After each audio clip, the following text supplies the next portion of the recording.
The Blues Fan Forum podcast is presented by Interstate 70 Sports Media Group. I-70 strives to bring you the best sports coverage in the tri-state area. Find them on Facebook or at interstate70sports.media. This is Jordan Bennington, and you're listening to the Blues Fan Forum podcast.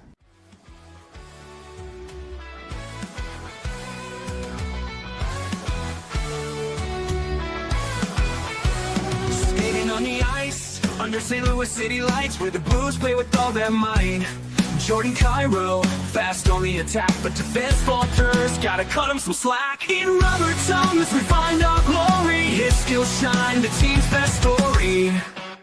St. Louis Blues, we wear the crest. In Jordan Bennington we put our trust to the test. On the ice we fight, and we must, for the city we love.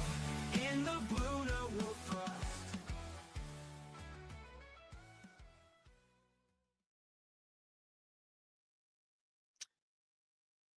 Hello, everyone, and welcome to episode 163 of the Blues Fan Forum podcast, your source for Blues news, views, and fan interviews. I am your host, Dakota. Unfortunately, I am guestless today, but I'm going to tell you who we're brought to you by in just a second. We are brought to you by Scooter's Coffee. I'm going to read the ad real quick. Blues Fan Forum podcast is presented by Scooter's Coffee. Blues fans can score amazing drinks like the signature Caramelicious, served hot ice or blended with world-class espresso, fruit smoothies, and Scoot Energy infusions, and so much more. Scoot on around to our drive-thrus on Highway 143 in Troxler Way, in Highland, or in Vandalia Street and Indiana Avenue in Collinsville, or any other 30 locations in the greater St. Louis area. Amazing people, amazing drinks, amazingly fast. Scooter's Coffee. Like I said, I am guestless. I know Jacob is out tonight. My guest was going to be my wife, Brennan, but she is currently feeling under the weather. So for the next 45 minutes or so, I'm going to walk you through what's been happening in the NHL. We're going to talk about some NHL awards because that's coming up as well, because when that comes up, that means we're close to the Stanley Cup Finals, which is also very exciting. But we got a huge list of things to talk about. I'll run you down what we're going to do. If you're joining me, thanks for joining me. Again, I'm soloing this tonight, so please hit up in the comments. I'd love to hear some discussion topics, maybe address some questions you guys might have. But topic of discussion going forward, we're going to talk about Vegas Golden Knights. Currently, they're up 3-0 in the Colorado series. We're going to talk about Carolina and Montreal. That might be a barn burner. Currently, Montreal is losing that series 2-1. Carolina has the upper edge. We'll talk about Game 3 and who might have won or who should have won that game. We're going to talk about the President's Trophy curse. A lot of hockey fans know and love how exciting winning the President's Trophy is, but also know it comes with some sort of a curse. So we'll talk about that. And then obviously the NHL awards. Before we get into it, I'm going to crack a cold one, and we're going to dive on into this. So first and foremost, let's talk about Vegas. If you see, it is the Golden Knights Fan Forum podcast. We have decided to hop off of the Buffalo Sabres bandwagon. Obviously, they had their, late exit due to Montreal. I've been a part of the Vegas bandwagon pretty much since they entered the playoffs. I've been rooting hard for them. I know I had a couple teams. I had my Vegas Golden Knights and obviously the Dallas Stars. Dallas Stars didn't fare very well. So now we have Vegas. Vegas series, again, we talked about this before, 3-0. Okay, let's go through every single game that they've played now. Right now, it's 4-2, game 1. All right, so Vegas ended up playing what I think might be their best game of the series. Put up 4 goals to Colorado's 2. I thought they were completely outmatched. Every level of the game, neutral zone, offensive zone, and defensive zone. I think they outmatched Colorado. I think Colorado came out flat-footed. I don't think they really knew what was going on. And Vegas played the Vegas Golden Knight way. I think my dad said it best the other day when I was talking about the series, that Vegas played a lot like St. Louis in 2019. St. Louis was by far the underdog in that entire thing, but I don't think any team that we played was really ready for what kind of game we were going to play. So you add Vegas's style to that. Colorado tends to play a 200-foot game. They like to, create odd man breaks. They like to utilize the neutral zone. They like to create rushes on the back end. You have a guy like Cale Makar, Demontays. Like they're probably some of the best defensemen in the NHL. The reason why they score so many goals is they utilize every guy that's on the ice. They use all 5 guys. With a guy like Nathan McKinnon, Gabriel Landeskog, Martin Nakis, Brock Nelson, Nazem Kadri. I mean, like the list goes on and on. They're a stacked roster. But Vegas came out and showed out in game 1 and beat them 4-2. Game 2 was a little bit better. I feel like it was more closely, matched. Vegas won 3-1. They like I said, they played a more closer of a match. The goals for versus goals against less. I do think Carter Hart has played his best series. I'm not saying that just because he has 3 consecutive wins, but coming into the this series, Colorado basically had the edge, right? They're the best team in the NHL. We'll talk about them in a little bit about the President's Trophy curse, but they had the edge. They were the better team on paper. They're the better team just on the ice in general. They did miss Cale Makar and Mark Stone. Mark Stone for Vegas, Cale Makar for Colorado, the first 2 games, and you could see that they were missing that like lethal edge on the D. Like I said, 4-2 in the first game, 3-1 in the second game, and obviously Cale Makar enters game 3. That was by far the most exciting game. Now they're back in Vegas. I think Colorado goes 3-0 to start the entire game. The ice was completely tilted, has been tilted most of the game. And like William Karlsson said at the end of the game, what was your standpoint going into, coming out of the first and into the second period? He goes, we had 40 minutes. We already kind of put ourselves in a bad spot, but we had 40 minutes to work with. Vegas continues their, onslaught and goes 5-0. They score 5 unanswered goals. Colorado has no answer. Cale Makar, does what he can to try to put the team on his back. Nathan McKinnon blocks a shot, goes down for pretty much an entire period. So I feel for Colorado right now. If you're a Colorado Avalanche fan, like you're just like, what else do we need to do? They didn't really have a whole lot of answers. I didn't expect them to. Your team goes down 3-0, like Colorado is, and you're kind of really searching. Is it the goaltender? Is it the team? Is it the defense? Is it the offense? Colorado has no answers to those questions because you've been the best team on paper. We're going to talk about that in a second about the President's Trophy, but you're playing a Vegas team who they know how to win. They've been here before. The last 2 Western Conference teams to win the Stanley Cup are playing right now in the Western Conference Finals. Vegas won in 23, Colorado in 24, I believe, and then 25 and 20. No, maybe it was 22. I have that wrong. And then after that was Florida times 2. But if you're Vegas, this is being filmed on Tuesday night. This will air tomorrow morning. So when when you listen to this, we will all know the score of tonight's game. But if you're Vegas going into tonight's game, your idea and your perspective is we have to play the same exact game, only harder, because Colorado is going to come out and play the best game that they have played this entire Stanley Cup playoffs. They have to. It's a win or go home. So it's very exciting. It's a very cool time in the NHL. Colorado went, and just kind of dusted its entire competition. I mean, if you look at it, they beat the Kings 4-0. They beat Minnesota 4-1.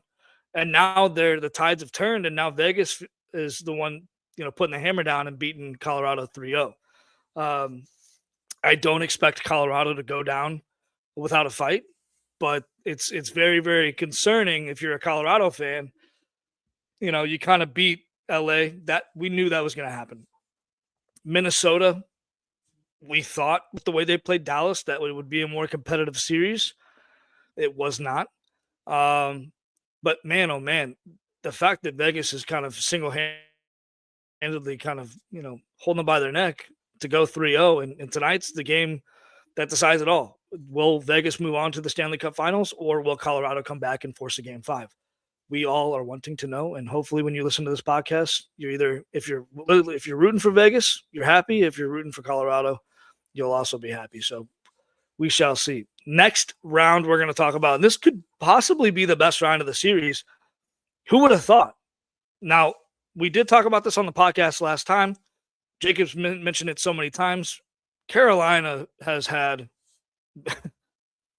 basically just minuscule mistakes. They beat Ottawa 4-0 to get to play Philadelphia. They beat them 4-0.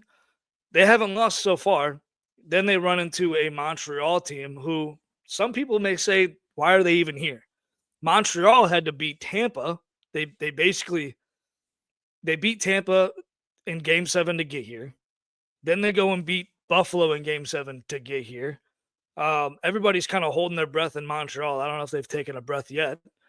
And then they face, the Carolina team that everybody was like, holy shit, like they're running into a monster.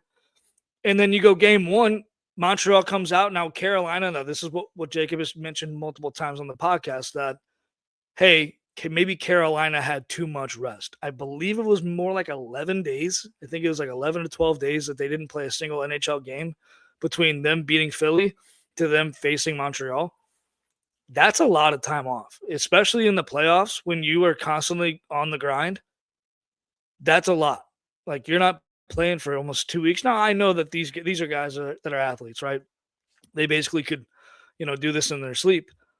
But being a part of the NHL grit of the season and then having that much time off between actual NHL play. Now, these guys are practicing. They're staying loose. They're getting their legs moving. The fact that they came in and it looked like they were still at practice. So Montreal ends up beating them Game 1 6-2. Montreal played a very heavy game. Everything was kind of acting on all cylinders. Their defense was great. Their forechecking was huge. They had great neutral zone pressure. Their offense was great. I don't remember, really seeing too many turnovers by Montreal. But boy, oh boy, oh boy, that was a crazy game to start the series, having Montreal go up 1-0. Now you got Game 2. Carolina comes out a little bit better, edges out Game 2 and beats Montreal 3-2. And then you got Game 3, which, sad face, we all kind of wanted a different scenario, I guess. I'm pulling for Zach Bolduc and the Montreal Canadiens. Once a blue, always a blue. I know Texier is on that team as well, but I think he's done really well for that team, and I just want to see former Blues get, some success. So Game 3 goes to OT. I do think the officiating in Game 3 was a little touchy. There were some calls that I feel like didn't go certain teams' way that were just obvious. And I think that's something that NHL should be cracking down on, hopefully, in the coming years, is just more consistency when it comes to officiating. The same can be said for the Colorado-Vegas series. Like, there's maybe some not so great calls when it comes to goalie interference, the slashes, the sticks in the face, the tripping, the slashing. It's just, I feel like it is a little inconsistent over the course of the last, 3 or 4 games we've seen. Hopefully they try to cushion that a little bit. And when it comes to the playoffs, I feel like a lot of things should be let up a little bit. I feel like you should let them play. It's, they're in their asses off. Their livelihoods are on the line. Most guys go their entire career without winning the Stanley Cup. And, I don't want to see the officiating get in the way. So Carolina goes and beats Montreal in overtime 3-2. There was an obvious tripping penalty that was missed on behalf of Montreal. Montreal definitely should have gotten the power play. Who knows what they would have done with that? But again, it leads me to believe the officiating should not and could not have some sort of like decision on what happens to the game.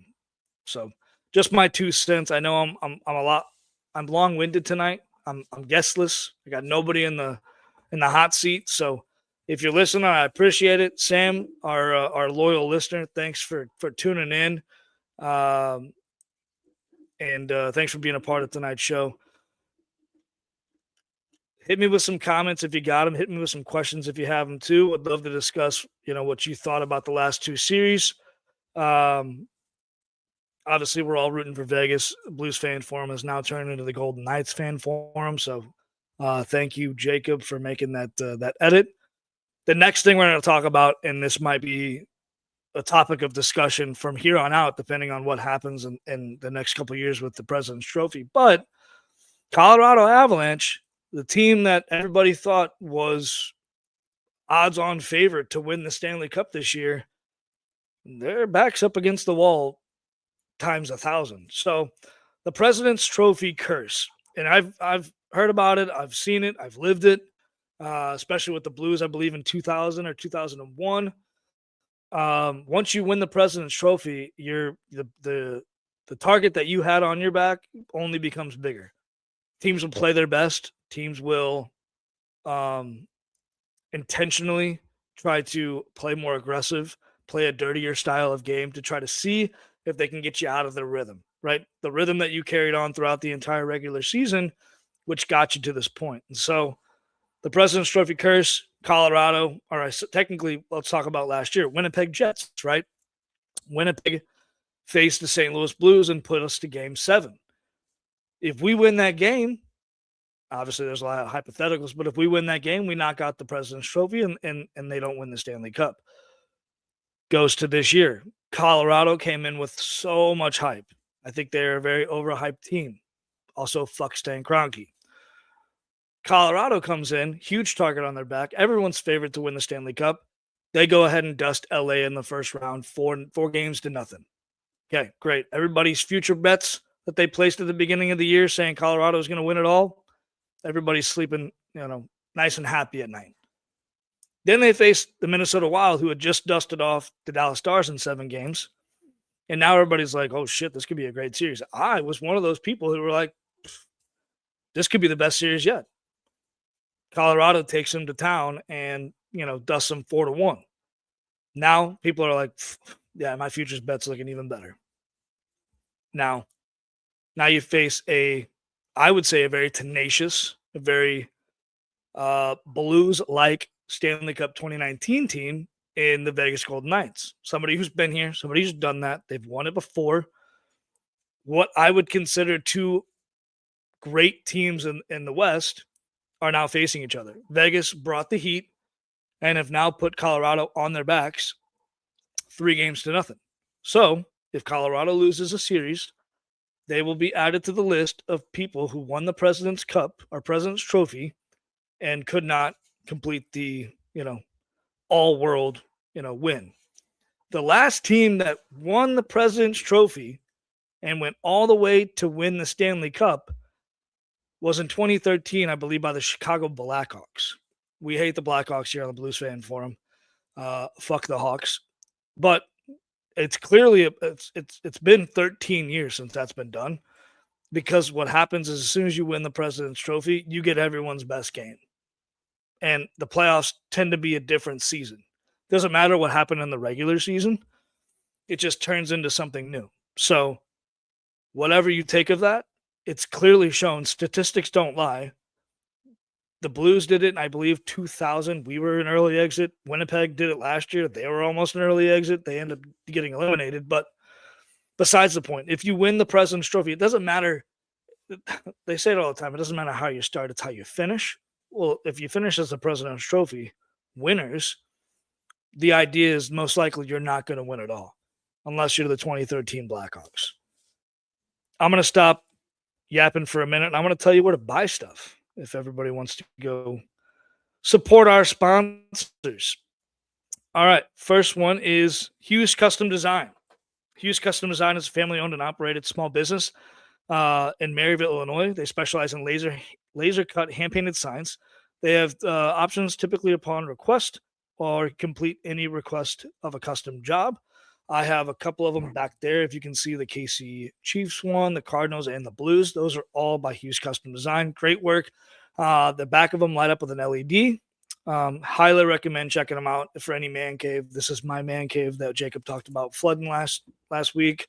So I highly recommend checking them out. They have great work. They're durable. I've dropped mine a couple different times, moving from house to house.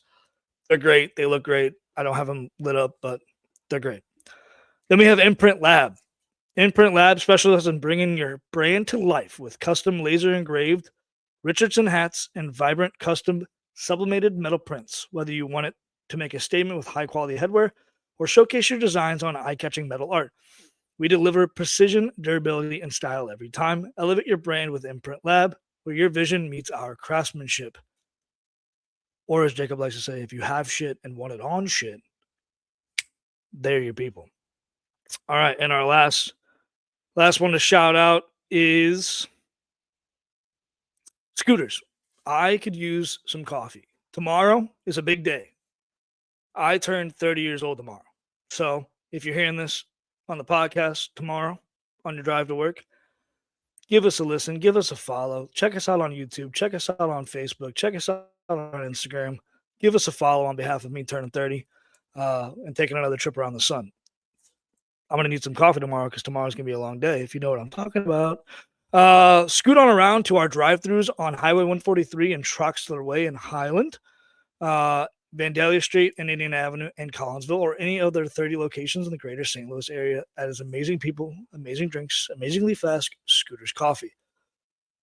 Now that I've talked about where you can buy stuff, now we're going to talk about who's winning stuff. So now we're going to get into the NHL. Sam, thank you for the birthday wishes. I appreciate it. Thank you for tuning in as well. Now we're going to talk about the NHL awards, my favorite portion of the playoffs besides the ass kickings upon ass kickings. I'm going to take a drink because I've been talking for a long time. All right, so let's talk about these NHL awards. I don't have the stats in front of me. Like I said, I'm a one-man band tonight. But I am going to run through who are the finalists. I'm going to run through what those awards mean typically. And then I'm going to try to go through who I think might be the winners or some notables who have been elected or nominated. All right. So the first one we're going to go with is the Hart Memorial Trophy. And the Hart Memorial Trophy just is basically the MVP of the league. The three nominees, and most of the time, I don't even like reading them because I know where they're going to be, season after season. And nobody on here is going to be shocked either. So your nominees are Nikita Kucherov for the Tampa Bay Lightning, Nathan MacKinnon for the Colorado Avalanche, and Connor McDavid from the Edmonton Oilers. Now, Connor McDavid did have 138 points to end the year, which I think is pretty incredible. And then you had Nikita Kucherov, who had the next most. He was at 131. And then after that was Nathan MacKinnon. So my choice, typically just, this is unbiased. I know I said I hate Stan Kroenke. I try to pick the guy that can do it all. And to most everyone's surprise, I picked Nathan MacKinnon to win this award. I know Connor McDavid is basically Jesus on skates. He can't do no wrong. He's a talented player. He is what my generation would be of Wayne Gretzky. But Connor, if you can't get it done in the regular season to put your team into a place to get it done in the postseason, I know these are regular season awards, so don't come after me. I know these are regular season awards, but if you can't put your team in a place, in a position to get it done,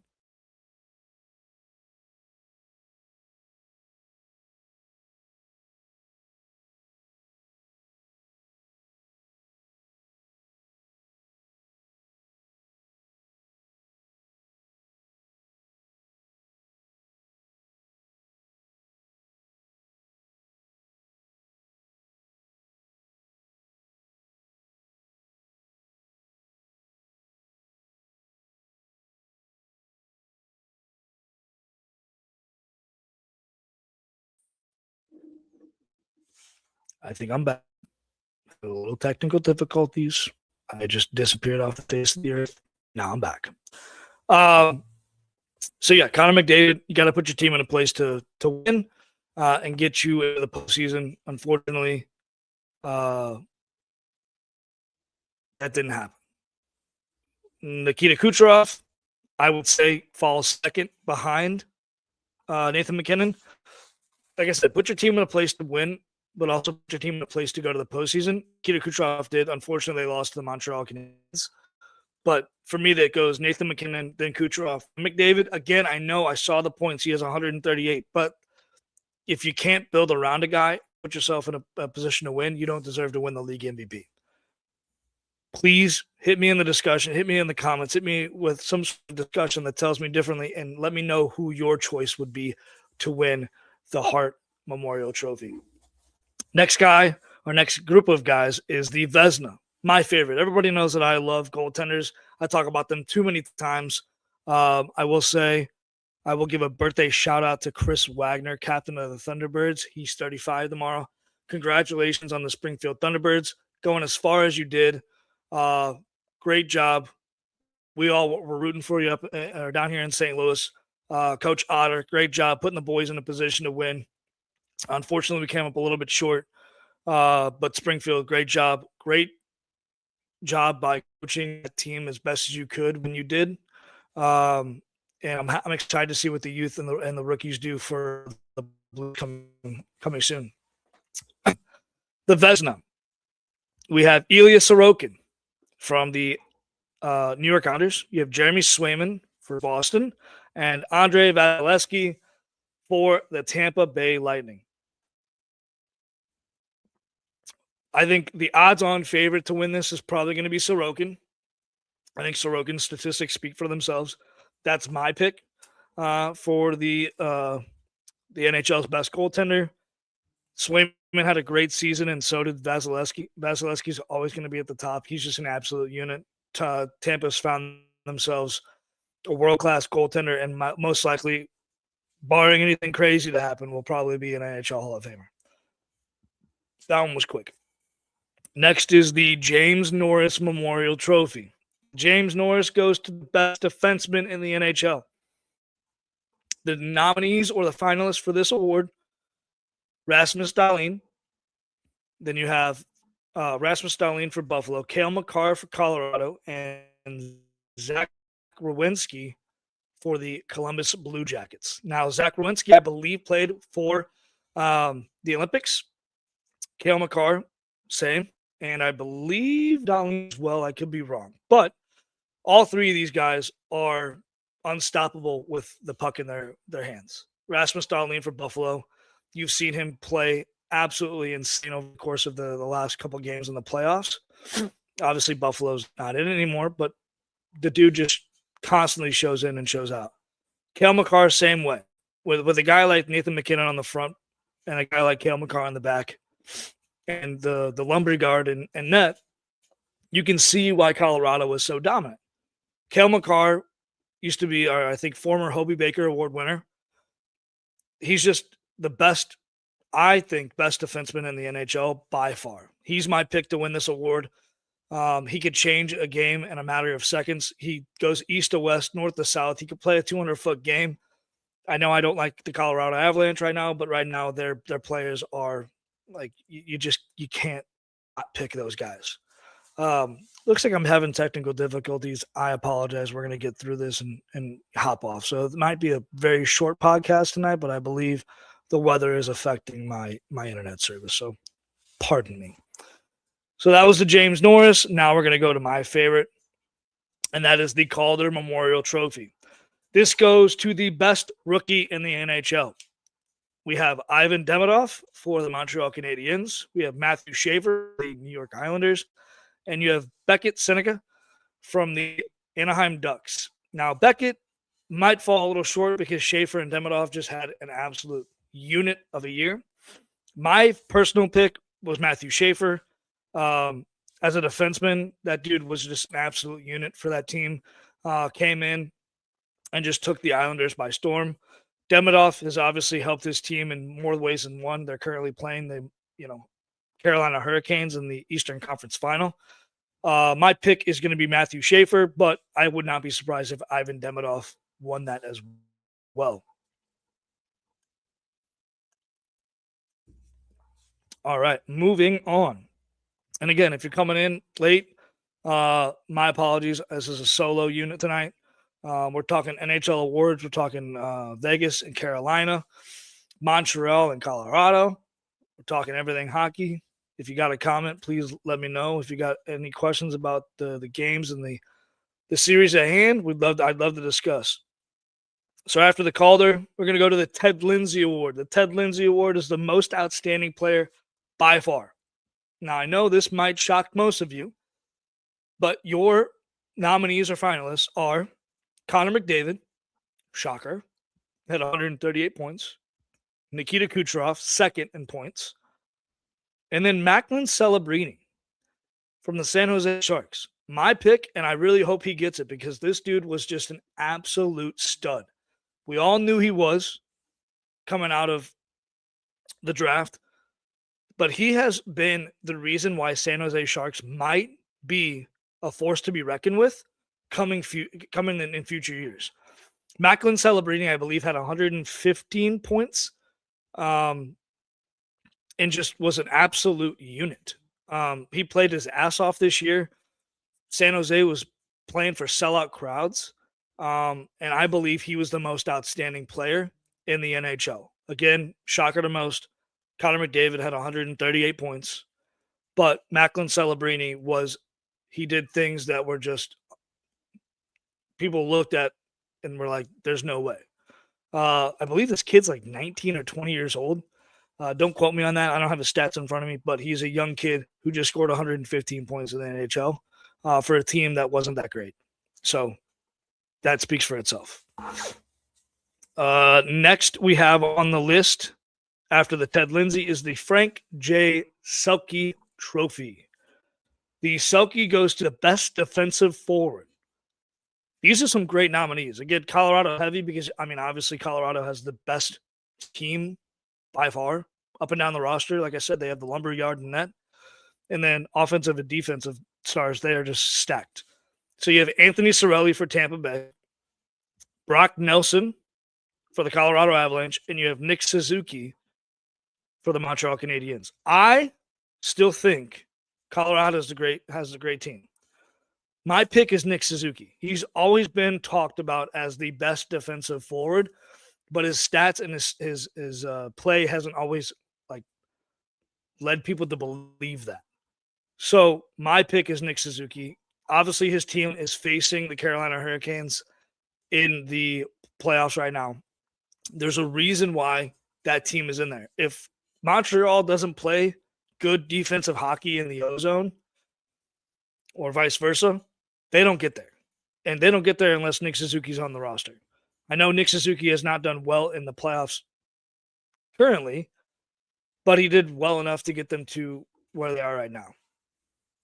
So my pick is Nick Suzuki. I would be very shocked if he didn't win, but I would say Brock Nelson is a very good pick as well. Same with Anthony Cirelli. So my pick, Suzuki. Wouldn't be surprised about Brock Nelson either. Colorado is just a loaded unit. Then you have the Jack Adams, my favorite award outside of the Vezina. And rightfully so. These head coaches, they're the first ones to fall on the sword if their team's going bad. And they're the last to be recognized when the team's going good. So the Jack Adams Award nominees are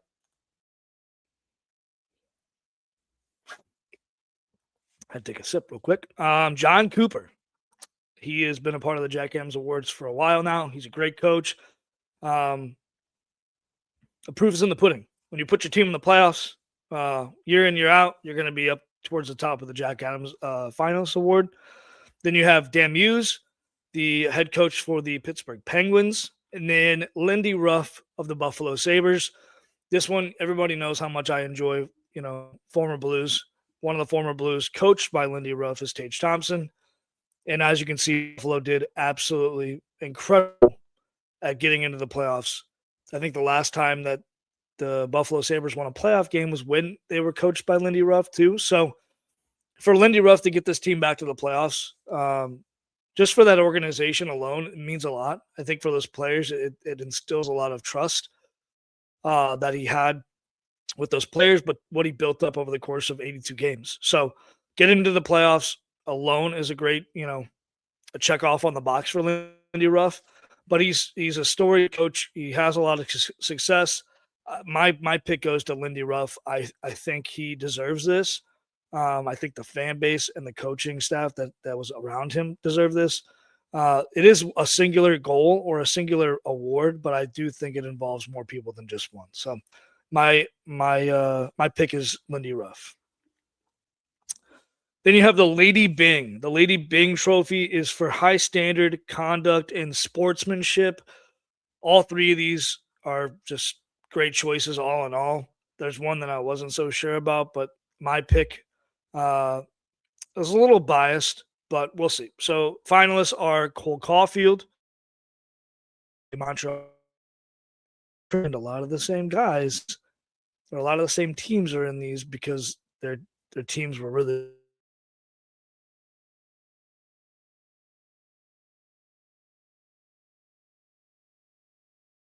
we have Cole Caulfield, Kopitar.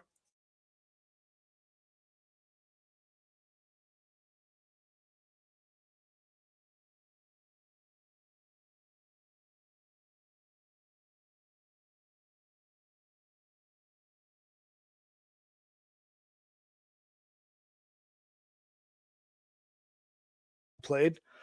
He wasn't really a dirty player in my mind.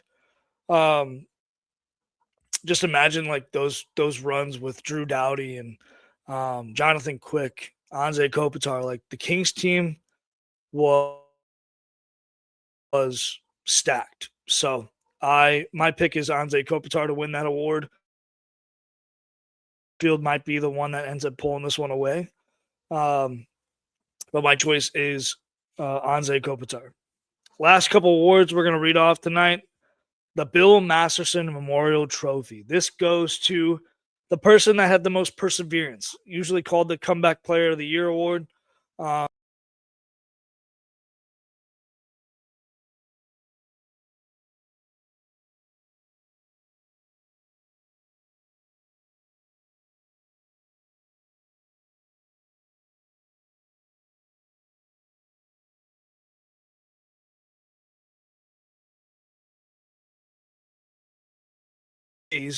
For the Winnipeg Jets.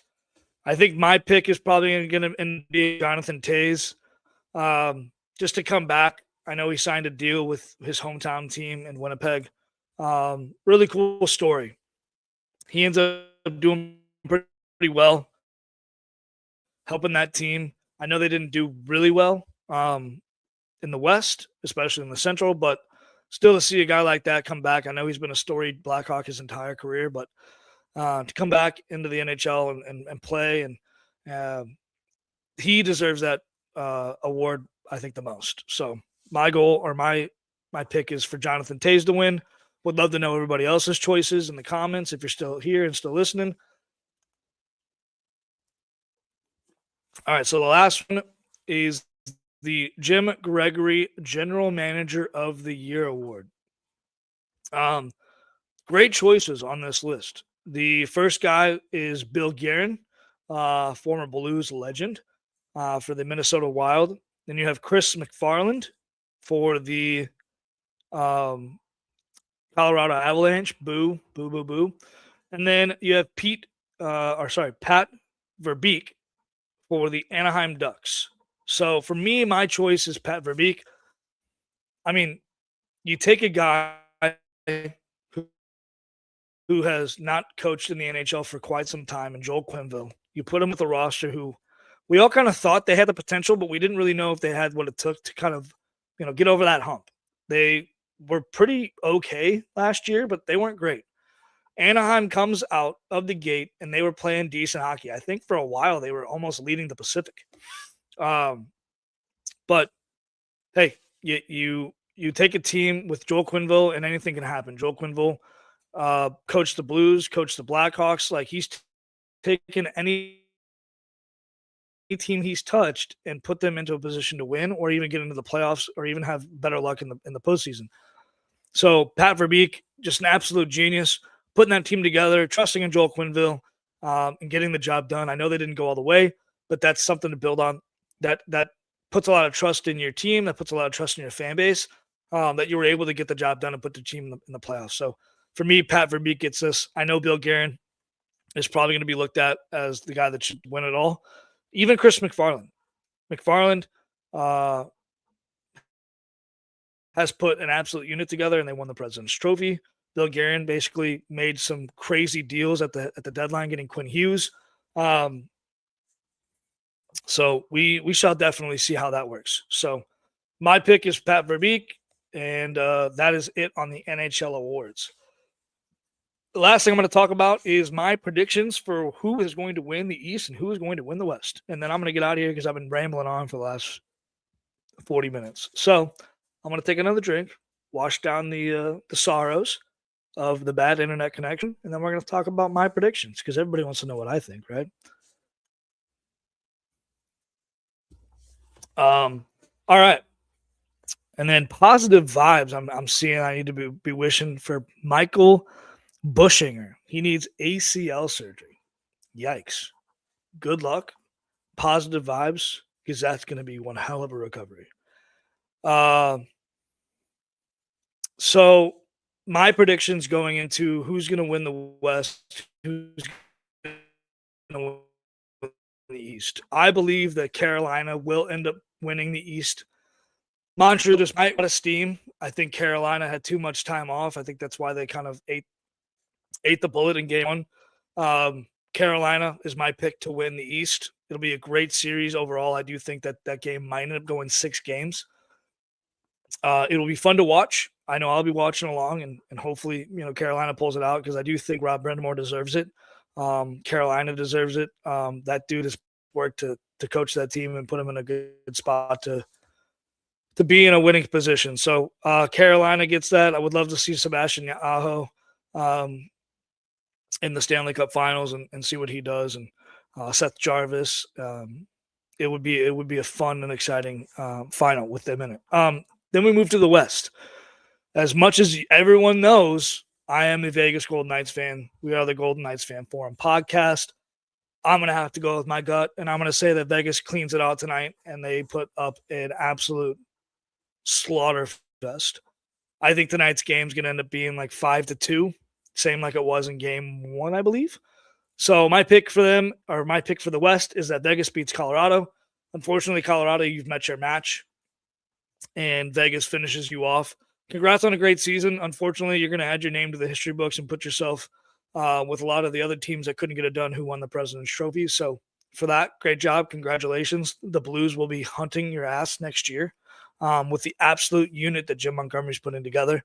And as far as I'm concerned, you have a huge target on your back, and I believe the West is going to be – I believe the Central Division in the West is going to be the greatest 4-way battle we've ever seen between between the St. Louis Blues, the Colorado Avalanche, the Minnesota Wild, and the Dallas Stars.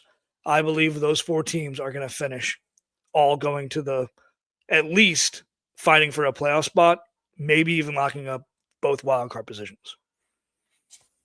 So my pick is Vegas. So the Stanley Cup Final preview would be Vegas versus the Carolina Hurricanes. My pick is going to be Vegas. If that does, in fact, happen, mark my words, and you've heard it here first, folks, Blues Fan Forum people, I believe Vegas will win this in 6 games, and Vegas wins 4-2 series. They will bring another Stanley Cup back to Las Vegas. So that is my picks. Those are my choices. Would love to hear you put some stuff in the comments. If you have any questions about tonight's podcast, my DMs are always open. Would love to talk shop. Would love to talk NHL hockey. I've been itching for more hockey and more Blues news related things. Unfortunately, we're a little quiet this offseason, but that's my picks. Hopefully the Blues are in the playoffs next year because it'll make these podcasts way easier. So Vegas Golden Knights, Carolina Hurricanes, that's my pick for the Stanley Cup. Hopefully we'll find out more tonight. And thanks for joining us. Thanks for listening. If you aren't following along with us, we're on Facebook. We're on Instagram. You can listen to our podcast on YouTube, Spotify, and Apple. But until next time, folks, let's go Blues. Go Knights, go. And I'll see you later. Thank you so much. Have a great rest of your day.